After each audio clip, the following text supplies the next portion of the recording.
ओम महालक्ष्मी नमः। आज है मार्गशीर्ष अगहन मास की तीसरा गुरुवार और आज आप सुनेंगे माँ महालक्ष्मी की व्रत कथा।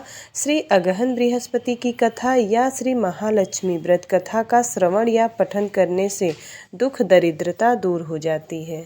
जो व्यक्ति माँ महालक्ष्मी का व्रत करते हैं और व्रत की कथा पढ़ते या सुनते हैं, माँ महालक्ष्मी की कृपा से सुख संपत्ति ऐश्वर्य प्राप्त होता है, मन की इच्छा पूरी होती है। श्री महालक्ष्मी माता के अनेक रूप और अनेकों नाम हैं। भूतल में वे छाया, शक्ति, तृष्णा, शांति, जाति, लज्जा, श्रद्धा, कांति, वृत्ति, स्मृति, दया, तुष्टि, माता, अधिष्ठात्री एवं लक्ष्मी के रूप में स्थित हैं। उन्हें प्रणाम करते हैं। कैलाश पर्वत पर पार्वती, क्षीर सागर में सिंधु कन्या, स्वर्गलोक में महालक्ष्मी, भूलोक में लक्ष्मी, ब्रह्मलोक में सावित्री, ग्वालों में राधिका, वृंदावन में रासेश्वरी, चंदन वन में चंद्रा, चंपक वन में गिरजा, पद्मवन में पद्मा, मल्टी वन में मालती, कुंदन वन में कुंदंती, केतकी वन में सुशीला, कंदब वन में कंदबमाला, राजप्रसाद में राजलक्ष्मी और घर घर में गृहलक्ष्मी इन विभिन्न नामों से पहचानी जाती हैं। इस तरह सर्वथा चारों ओर सर्वभूत से परिचित माता श्री महालक्ष्मी की यह कथा है। अब हम इसका श्रवण और पाठन करेंगे। भारतवर्ष के सौराष्ट्र देश में द्वापर युग की यह कहानी हुई है। सौराष्ट्र में उस समय भद्रश्रवा नाम के एक राजा थे। वे बड़े पराक्रमी राजा थे। 4 वेद, 6 शास्त्र, 18 पुराणों का उन्हें ज्ञान था। उनकी रानी का नाम सूरत चंद्रिका था। रानी दिखने में सुंदर तथा सुलक्षणा थी तथा पतिव्रता भी थी। उन दोनों को 7 पुत्र तथा उनके बाद एक कन्या का वरदान मिला था। कन्या का नाम श्यामबाला था। एक बार महालक्ष्मी जी के मन में आया कि जाकर उस राजा के राजप्रसाद में रहें। इससे राजा को दुगनी धन दौलत की प्राप्ति होगी और उन इस धन दौलत से अपनी प्रजा को और सुख दे पाएंगे। गरीब के घर अगर रहें और उसे धन दौलत प्राप्त हो तो वह स्वार्थी की तरह केवल अपने ऊपर ही खर्च करेगा। यह सोचकर श्री महालक्ष्मी जी ने बूढ़ी ब्राह्मण स्त्री का रूप धारण किया। हाथ में लाठी के सहारे रानी के द्वार तक पहुंची। यद्यपि उन्होंने बूढ़ी औरत का रूप धारण किया था, पर उनके चेहरे पर देवी का तेज था। उन्हें देखते ही एक दासी सामने आई। उसने इसका नाम पूछा और धाम, काम, धर्म पूछ डाला।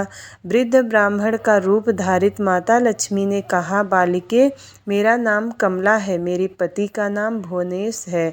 हम द्वारिका में रहते हैं। तुम्हारी रानी पिछले जन्म में एक वैश्य की पत्नी थी। वह वैश्य गरीब था। दारिद्र्य के कारण हर रोज घर में झगड़े होते थे तथा उसका पति रोज उसे मारता था। इन बातों से तंग आकर वह घर छोड़कर चली गई तथा वह जंगल में खाली पेट भटकने लगी। उसकी इस दुर्दशा पर मुझे दया आई। तब मैंने उसे सुख संपत्ति देने वाली श्री महालक्ष्मी की कथा सुनाई। मेरे कहने पर उसने श्री महालक्ष्मी का व्रत किया। श्री महालक्ष्मी प्रसन्न हुई। उसकी गरीबी दूर हुई। उसका घर संसार दौलत संपत्ति से भर गया। बाद में पति पत्नी दोनों परलोक सिधारे। लक्ष्मी व्रत करने के कारण वह लक्ष्मी लोक में रहे। उन्होंने जितने साल महालक्ष्मी का व्रत किया उतने हजारों साल उन्हें सुख भोग मिला। इस जन्म में उसका जन्म राजघराने में हुआ है, परंतु वह श्री महालक्ष्मी का व्रत करना भूल गई है। उसे यह याद दिलाने मैं यहाँ आई हूँ। बुढ़िया की बातें सुनकर दासी ने उन्हें प्रणाम किया तथा श्री महालक्ष्मी का व्रत किस तरह किया जाए इस बारे में पूछा। बुढ़िया रूप धारण किए हुए श्री महालक्ष्मी माता ने दासी को पूजा विधि तथा महिमा बताई। इसके बाद वह दासी को माता को प्रणाम कर रानी को बताने अंदर चली गई। राजवैभव में रहते हुए रानी को अपने ऐश्वर्य का बहुत घमंड हुआ। संपत्ति तथा अधिकार की वजह से वह उन्मत्त हो गई थी।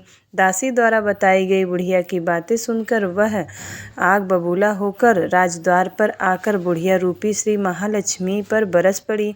उसे यह मालूम नहीं था कि श्री महालक्ष्मी माता बुढ़िया का रूप धारण किए हुए द्वार पर आई हैं, परंतु रानी का इस कदर रूख बर्ताव तथा अपना अनादर देखकर माता ने वहाँ ठहरना ठीक न समझा। वे वहाँ से चल पड़ी। राह में उन्हें राजकुमारी श्यामबाला मिली। उन्होंने श्यामबाला को सारी बात बताई। श्यामबाला ने अपनी ओर से श्री महालक्ष्मी माता से क्षमा मांगी। माता को उस पर दया आई। उन्होंने श्यामबाला को श्री महालक्ष्मी व्रत के बारे में बताया। उस दिन अगहन मार्गशीर्ष माह का पहला गुरुवार था। श्यामबाला ने परम श्रद्धा से श्री महालक्ष्मी का व्रत रखा।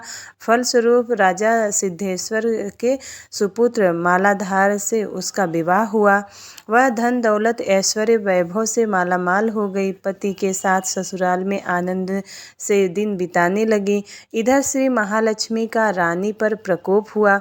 फलस्वरूप राजा भद्रश्रवा का राज्य एवं राजकरोवार नष्ट हो गया, यहाँ तक कि खाने के लाले पड़ गए। ऐसी हालत में एक दिन रानी ने राजा से निवेदन किया, हमारा दामाद इतना बड़ा राजा है, धनवान है, ऐश्वर्यशाली है, क्यों न उसके पास जाएं, अपना हाल उसे बताएं, वह जरूर हमारी मदद करेगा। इस बात पर राजा भद्रश्रवा दामाद के पास रवाना हुए। राज्य में पहुंचकर एक तालाब के किनारे थोड़ी देर विश्राम लेने के लिए ठहरे। तालाब से पानी लेने आते जाते दासियों ने उन्हें देखा। उन्होंने विनम्रता से उनकी पूछताछ की। जब उन्हें यह मालूम हुआ कि वे रानी श्यामबाला के पिता हैं, तो दौड़ते हुए जाकर उन्होंने रानी को सारी बात बताई। रानी ने दासी के हाथ राज परिधान भेजकर बड़े ठाठ से उनका स्वागत तथा आदर सत्कार किया, खान पान करवाया। जब वे लौटने लगे तो सोने की मोहरे से भरा घड़ा दिया। राजा भद्रश्रवा जब वापस लौटे तो उन्हें देखकर रानी सूरज चंद्रिका खुश हुई। उन्होंने सोने की मोहरे से भरे घड़े का मुख खोल कर, हाय भगवान, घड़े में धन के बदले कोयले मिले। यह सब श्री महालक्ष्मी के प्रकोप से हुआ। इस प्रकार दुर्दशा में और कई दिन बीत गए। इस बार रानी स्वयं अपनी कन्या के पास गई। वह दिन अगहन माह का अंतिम गुरुवार था। श्यामबाला ने श्री महालक्ष्मी का व्रत किया, पूजा की, अपनी माता से व्रत करवाया। इसके बाद रानी अपने घर आई। श्री महालक्ष्मी का व्रत रखने पर उसे फिर से अपना राजपाट, धन दौलत, ऐश्वर्य प्राप्त हुआ। वह फिर से सुख शांति आनंदमय जीवन व्यतीत करने लगी। कुछ दिनों बाद राजकन्या श्यामबाला अपने पिता के घर आई। उसे अपने घर देखकर सूरज चंद्रिका को पुरानी बातें याद आई। यही कि श्यामबाला ने अपने पिता को घड़ा में कोयला भरकर दिया था और उसे तो कुछ भी नहीं दिया था। इसी कारण श्यामबाला को पिता के घर आने पर उसका कोई आदर आतिथ्य नहीं हुआ, बल्कि अनादर हुआ। पर उसने इस बात का बुरा नहीं माना। अपने घर लौटते समय पिता के घर से थोड़ा नमक ले लिया। अपने घर लौटने पर उसके पति ने पूछा कि अपने मायके से क्या लाई हो। इस पर उसने जवाब दिया कि वहाँ का सार लाई हूँ। पति ने पूछा, इसका मतलब क्या हुआ? श्यामबाला ने कहा, थोड़ा धीरज रखें, सब मालूम हो जाएगा। उस दिन श्यामबाला ने सारा भोजन नमक डाले बिना बनाया और परोसा। पति ने खाना चखा तो खाना में नमक बिना था, इसलिए स्वाद न आया। फिर श्यामबाला ने थाली में नमक डाला, इससे सारा भोजन स्वादिष्ट लगने लगा। तब श्यामबाला ने पति से कहा, यही है मायके से लाया हुआ सार। पति की उसकी बात सही लगी। फिर वह दोनों हंसी मजाक करते हुए भोजन करने लगे। कहा गया है कि इस तरह जो कोई श्रद्धा भाव से श्री महालक्ष्मी की पूजा करे, उसे माता की कृपा प्राप्त होती है, सुख संपत्ति शांति प्राप्त होती है, सभी मनोकामनाएं पूरी होती है। परंतु यह सब प्राप्त होने पर माता की पूजा करना नहीं भूलना चाहिए। हर गुरुवार को व्रत पाठ अवश्य करना चाहिए। इस तरह श्री महालक्ष्मी की महिमा भक्तों की मनोकामना पूरी करती है। प्रेम से बोलिए माँ महालक्ष्मी की जय। इस प्रकार से महालक्ष्मी की गुरुवार की व्रत की कथा संपूर्ण होती है। हे माँ लक्ष्मी, जैसे आपने रानी पर कृपा की, वैसे ही अपने सभी भक्तों पर कृपा बनाए रखना और सभी पूजा पाठ करने वाले, व्रत करने वाले पर प्रसन्न होना और सबकी मनोकामना पूर्ण करना। बोलिए माता महालक्ष्मी की जय। अब करते हैं श्री लक्ष्मी चालीसा का पाठ। मातु लक्ष्मी करी कृपा, करो हृदय में वास, मनोकामना सिद्ध कर पुरहु मेरी आस। सिंधु सुता विष्णु प्रिय, नत सिर बारंबार, रिद्धि सिद्धि मंगल प्रदे, नत सिर बारंबार। रिद्धि सिद्धि मंगल प्रदे, नत सिर बारंबार। यही मोर अरदास, हाथ जोड़ विनती करो, सब विधि करो सुवास, जय जननी जगदम्बिका। सिंधु सुता मैं सुमिरौ तो ही, ज्ञान बुद्धि विद्या दो मोहि, तुम समान नहीं कोई उपकारी, सब विधि पुरहु आस हमारी। जय जय जगत जननी जगदम्बा, सबके तुम ही हो स्वलंबा, तुम ही हो घट घट के वासे, बिनती यही हमारी खासी। जग जननी जय सिंधु कुमारी, दीनन की तुम हो हितकारी, बिनो नित्य तुम ही महारानी, कृपा करो जग जननी भवानी।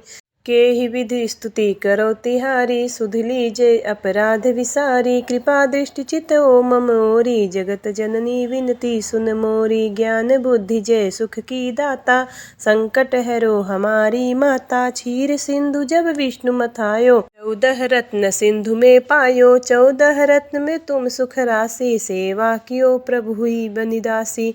जब जब जन्म जहाँ प्रभु लीना, रूप बदलता हम सेवा कीन्हा, स्वयं विष्णु जब नर तनु धारा, लेन्हु अवधपुरी अवतारा। तब तुम प्रकट जनकपुर माही, सेवा कियो हृदय पुलकाही, अपनायो तो ही अंतर्यामी, विश्व विदित त्रिभुवन की स्वामी। तुम सब प्रबल शक्ति नहीं आनी, कहम तक महिमा कहो बखानी, मन क्रम वचन करे सेवकाई, मन इच्छित वांछित फल पाई। तज छल कपट और चतुराई, पूजहि विविध भांति मन लाई, और हाल में कहो बुझाई, जो यह पाठ करे मन लाई। ताको कोई कष्ट न होई, मन इच्छित फल पावे सोई, त्राहि त्राहि जय दुख निवारणी, त्रिविध ताप भव बंधन हारिणी। जो यह चालीसा पढ़े और पढ़ावे, इसे ध्यान लगा कर सुने सुनावे, ताको कोई न रोग सतावे, पुत्र आदि धन संपत्ति पावे। पुत्रहीन और संपत्तिहीना, अंधा बधिर कोढ़ी अति दीना, विप्र बुलाय कै पाठ करावे, शंका दिल में कभी न लावे। पाठ करावे दिन चालीसा, तापर कृपा करे गौरीसा, सुख संपत्ति बहुत सी पावे, कभी नहीं काहू की आवे। 12 मास करे जो पूजा, ते ही समधन्य और नहीं दूजा, प्रतिदिन पाठ करे मन माही, उन सम कोई जग में नाही। बहुविधि क्या मैं करो बड़ाई, ले परीक्षा ध्यान लगाई, करी विश्वास करे व्रत नेमा, होए सिद्धि उपजय उर प्रेमा। जय जय जय लक्ष्मी महारानी, सब में व्यापित जो गुण खानी, तुम्हरो तेज प्रबल जग माही, तुम सम को दयाल कहु नाही। मोहि अनाथ की सुधि अब लीजे, संकट काटि भक्ति मोहि दीजे, भूल चूक करि क्षमा हमारी, दर्शन दीजे दशा निहारी। बिन दर्शन व्याकुल अधिकारी, तुम ही अक्षत दुख सहते भारी। नहीं मोहि ज्ञान बुद्धि है तन में, सब जानत हो अपने मन में, रूप चतुर्भुज करके धारण, कष्ट मोर अब करहु निवारण। कहीं प्रकार मैं करो बड़ाई, ज्ञान बुद्धि मोहि नहीं अधिकाई, रामदास अब कहाई पुकारी, करो दूर तुम विपति हमारी। त्राहि त्राहि दुख हारिणी, हरो वेगी सब त्रास, जयति जयति जय लक्ष्मी करो शत्रुन की नाश। रामदास धरि ध्यान नित, विनय करत कर जोर, मातु लक्ष्मी दास पर करहु दया की कोर। इति लक्ष्मी चालीसा संपूर्णम। ओम जय लक्ष्मी माता मैया, जय लक्ष्मी माता, तुमको निस दिन सेवत हर विष्णु धाता। ओम जय लक्ष्मी माता। उमा रमा ब्रह्माणी, तुम ही जग माता, सूर्य चंद्रमा ध्यावत, नारद ऋषि गाता। ओम जय जय लक्ष्मी माता। तुम पाताल निरंजनी सुख संपत्ति दाता। जो कोई तुमको ध्यावत रिद्धि सिद्धि धन पाता। ओम जय लक्ष्मी माता। तुम पाताल निवासनी तुम ही शुभदाता। कर्म प्रभाव प्रकाशनी भवनिधि की त्राता। ओम जय लक्ष्मी माता। जिस घर तुम रहती हो तह सब सद्गुण आता। सब संभव हो जाता मन नहीं घबराता। ओम जय लक्ष्मी माता। तुम बिन यज्ञ न होते वस्त्र न हो पाता। आन पान का वैभव सब तुमसे आता। ओम जय लक्ष्मी माता। शुभ गुण मंदिर सुंदर क्षीर दधी जाता। रत्न चतुर्दश तुम बिन कोई नहीं पाता। ओम जय लक्ष्मी माता। महालक्ष्मी जी की आरती जो कोई नर गाता। उर आनंद समाता पाप समन हो जाता। ओम जय लक्ष्मी माता। ओम जय लक्ष्मी माता। प्रेम से बोलिए लक्ष्मी माता की जय। उम्मीद करती हूँ वीडियो आपको पसंद आया होगा। यदि वीडियो पसंद आता है तो वीडियो को लाइक ज़रूर करिएगा। चैनल पे नए हो तो सब्सक्राइब जरूर करिएगा। मिलती हूँ अगली वीडियो में, तब तक के लिए जय माँ लक्ष्मी, जय श्री हरि विष्णु, राधे राधे, जय श्री कृष्णा।